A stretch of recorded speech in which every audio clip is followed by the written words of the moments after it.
आइए शुरुआत करते हैं। ऑल्ट न्यूज के को फाउंडर मोहम्मद जुबैर को सुप्रीम कोर्ट से बड़ी राहत मिली है। सुप्रीम कोर्ट ने जुबैर की दरख्वास्त पर नोटिस जारी कर दिया है। सुप्रीम कोर्ट का कहना है कि एक के बाद एक एफआईआर दर्ज करना परेशान कुन है। इसके लिए यूपी में दर्ज 5 एफआईआर में जुबैर के खिलाफ कोई कार्रवाई न की जाए। सीतापुर और दिल्ली में जमानत मिल चुकी है और फिर इसके बाद दूसरी एफआईआर दर्ज की गई है। अब इस मामले की अगली समाअत 20 जुलाई को होगी।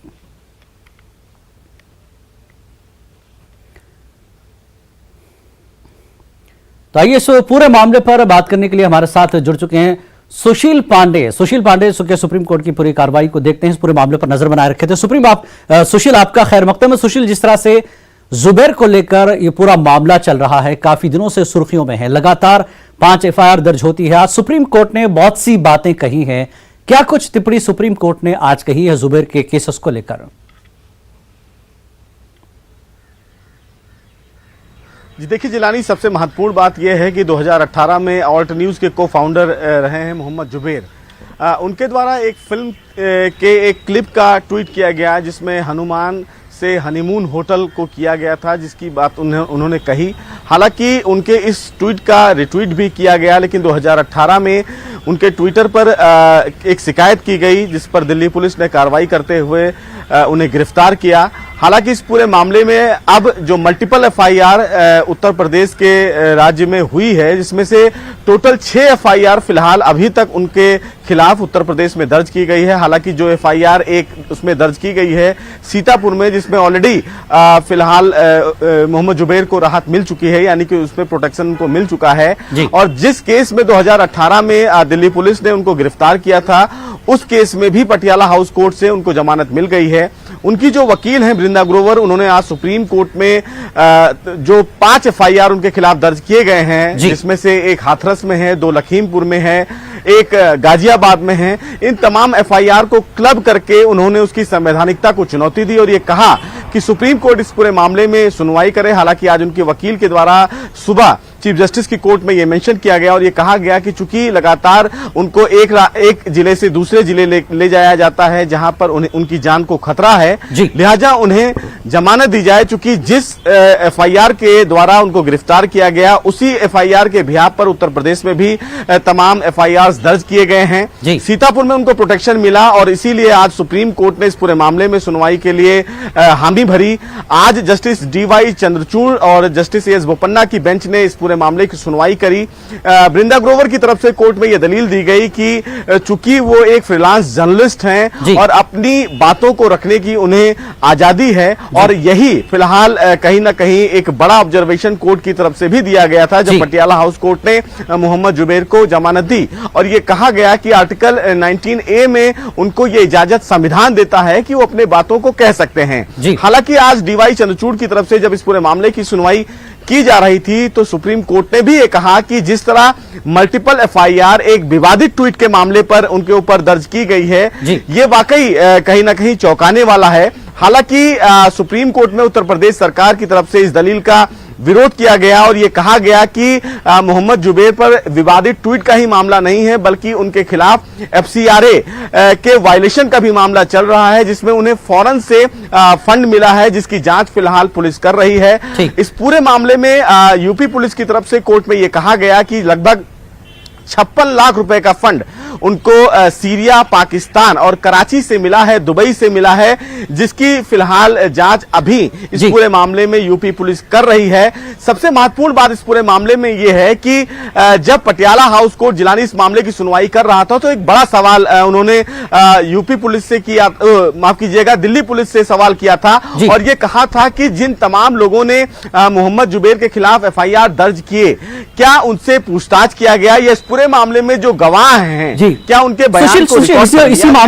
इसी मामले में ट्वीट पर यह भी पूछा गया था कि जो ट्वीट के जरिए एफआईआर हुई है, जिस ट्वीट को लेकर एफआईआर हुई है, वो ट्वीट गायब हो गया है ट्विटर हैंडल से। ठीक है, दूसरा, उस ट्विटर पर जो एफआईआर की गई थी ना तो उसका बयान दर्ज है, ना आज तक वो अदालत आया, और फिर ट्विटर पर वो जो ट्विटर हैंडल है जिसके तहत एफआईआर हुई वो भी गायब है। तो अब सवाल उठ रहा है इस पूरे एफआईआर पर, जिस पूरा मामला जुबैर पर बन रहा है, एफआईआर करता ही गायब है, ट्विटर ही उस पर से गायब है, वो ट्वीट ही गायब है।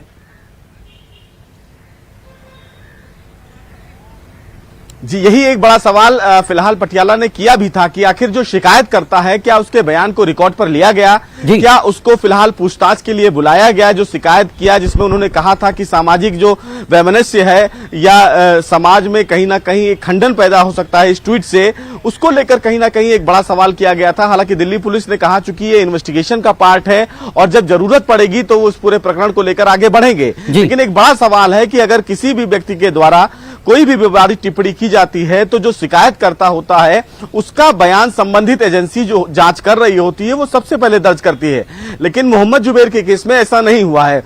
मोहम्मद जुबैर के केस में दिल्ली पुलिस को ट्विटर पर एक शिकायत मिलती है और उस शिकायत को कॉग्निजेंस लेकर मोहम्मद जुबैर की गिरफ्तारी करते हैं। उसके बाद जब जांच प्रक्रिया आगे बढ़ती है तो मोहम्मद जुबैर के जो डेटा हैं उनको फिलहाल क्लब किया जाता है, उनके लैपटॉप को लिया जाता है और ये दिल्ली पुलिस के द्वारा बताया जाता है कि जो लैपटॉप से उनको रिकॉर्ड पर लेना है या तमाम जो सबूत हैं वो मिटा दिए गए हैं। जिस फोन से ट्वीट किया गया था उस फोन के डेटा को डिलीट कर दिया गया है जिसको रिट्रीव करने की आवश्यकता है। लेकिन एक बड़ा सवाल इस मामले में दिल्ली पुलिस के सामने यह था कि जो शिकायत करता है क्या उन शिकायतकर्ताओं के द्वारा किसी भी प्रकार से इनिशिएटिव दिल्ली पुलिस के द्वारा लिया गया है या नहीं लिया गया है। हालांकि दिल्ली पुलिस की तरफ से यह कहा गया कि चूंकि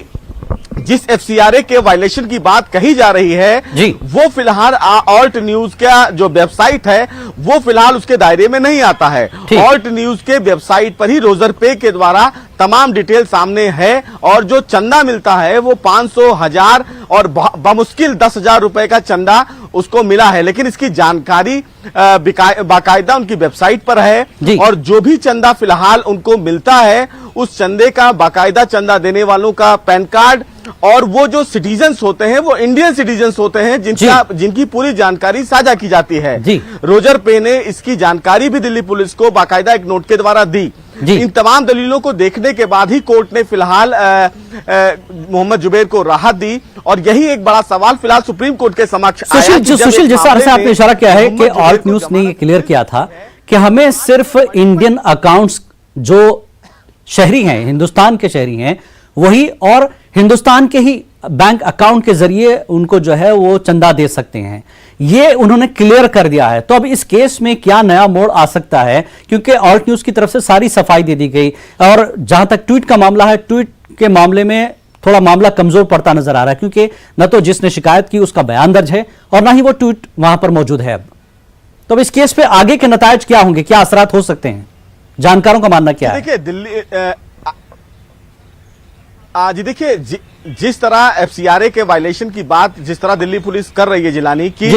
56 लाख रुपए उनके अकाउंट में आए हैं, जिसकी जानकारी ये पता चल रही है कि ये दुबई बेस कोई फिलहाल जानकार है जिसको फिलहाल दिल्ली पुलिस ने समन किया है और उसको बुलाया गया है। लेकिन उस वायलेशन का वो एफसीआरए का वायलेशन हुआ है या नहीं ये इन्वेस्टिगेशन के बाद का पार्ट है। दिल्ली पुलिस के हाथ अभी ऐसा कोई स्ट्रांग और सीधा एविडेंस ये नहीं लगा हुआ है, ऐसा कोई सीधा सबूत नहीं है जिससे ये पता चल पाए कि मोहम्मद जुबैर ने फिलहाल कोई ट्रांजैक्शन जो विदेश में कोई व्यक्ति रह रहा है उससे डायरेक्ट लिया गया हो। ऑल्ट न्यूज जो वेबसाइट है अगर उसको कोई चंदा देता है तो उसकी जानकारी फिलहाल वेबसाइट पर दर्ज है और उसकी जानकारी रोजर पे जो एक एप्लीकेशन है उन्होंने ऑलरेडी फिलहाल मुहैया करा दी है। लेकिन दिल्ली पुलिस ये कह रही है कि कुछ ऐसे भी फिलहाल ट्रांजैक्शन जुबैर को लेकर किए गए हैं जो सीरिया और कहीं ना कहीं पाकिस्तान और कराची से लिंक को दिखाते हैं। लेकिन अभी फिलहाल ऐसा कोई एविडेंस दिल्ली पुलिस के पास नहीं है। दिल्ली पुलिस ये कह रही है कि एक बड़ा अमाउंट ट्रांसफर हुआ है जो लगभग 55 और 56 लाख के आसपास है, लेकिन उस ट्रांजैक्शन का लिंक फिलहाल नहीं मिल रहा है। मोहम्मद जुबैर चूंकि बहुत ही चालाक आदमी हैं, उन्होंने उस ट्रांजैक्शन के लिंक को मिटाया है और सबूतों के साथ छेड़छाड़ की है और उसी लिंक को खंगालने के लिए दिल्ली पुलिस ने कोर्ट से समय मांगा था। लेकिन कोर्ट ने उनसे यह सवाल किया कि जिस ट्रांजैक्शन की आप बात कर रहे हैं उस ट्रांजैक्शन को लेकर अभी फिलहाल कोई भी स्ट्रांग एविडेंस दिल्ली पुलिस के पास नहीं है और जब तक इस पूरे मामले में किसी भी व्यक्ति को लेकर कोई स्ट्रांग एविडेंस अगर उसके खिलाफ नहीं है तो उसको हिरासत में नहीं रखा जा सकता है। और बड़ी राहत कहीं पटियाला हाउस कोर्ट के जमानत मिल जाने के बाद मोहम्मद जुबैर के लिए एक बड़ी राहत जरूर है जिलानी, क्योंकि जी। अब अगर 20 जुलाई को सुप्रीम कोर्ट इस मामले में सुनवाई करेगा और जिस तरह उत्तर प्रदेश सरकार को नोटिस जारी किया गया है मोहम्मद जुबैर के मामले में, जी। ऐसे में अब उत्तर प्रदेश सरकार को यह बताना पड़ेगा कि जो 5 एफआईआर उनके खिलाफ दर्ज किए गए हैं, जी। उन एफआईआरों के स्टेटस क्या हैं, क्या जिन लोगों की शिकायत पर एफआईआर दर्ज किया गया है उसमें इन्वेस्टिगेशन को लेकर क्या यूपी पुलिस जांच को लेकर आगे बढ़ रही है, क्या किसी ऐसे गवाह हैं जिनके बयान को दर्ज किया गया है, जिस फंडिंग की बात कही जा रही है कि फॉरेन से उनको फंड मिल रहा है, क्या उसके तार यूपी पुलिस जोड़ पा रही है कि क्या वाकई जिन देशों की बात कही जा रही है कि बाहर के मुल्कों से उन्हें फिलहाल पैसे मिले हैं, उसका लिंक स्टेब्लिश कर पाती है यूपी पुलिस या नहीं। ये तमाम जानकारी जब फिलहाल 20 जुलाई को सुनवाई होगी तभी साफ हो पाएगा। लेकिन अभी फिलहाल बृंदा ग्रोवर जो मोहम्मद जुबैर की वकील हैं, उनकी तरफ से कहा गया कि ये फिलहाल एक आदमी का हरासमेंट है कि एक एफआईआर में जिस व्यक्ति को जमानत मिल गई हो उसी मामले में 6 से 7 एफआईआर दर्ज कर दिए जाएं और उसको एक जिले से दूसरे जिले सिर्फ हरासमेंट के लिए कहीं ना कहीं घुमाया जाए, और ऐसे में मोहम्मद जुबैर की जान को खतरा भी हो सकता है। बहरहाल कोर्ट ने आज इस मामले में एक बड़ा आदेश जिलानी जारी किया और यह कहा कि जब तक सुप्रीम कोर्ट इस मामले में फर्दर हियरिंग नहीं करता है तब तक यूपी पुलिस कोई भी कार्रवाई को लेकर अब आगे नहीं बढ़ेगी। जी बिल्कुल, एक बड़ी राहत है, यूपी पुलिस कोई कार्रवाई नहीं कर पाएगी। और दूसरा 20 जुलाई को जैसा कि आप कह रहे हैं समाप्त होगी इस पूरे मामले पर, और अब यूपी पुलिस को कार्रवाई किस तरह से आगे बढ़ी है पूरा स्टेटस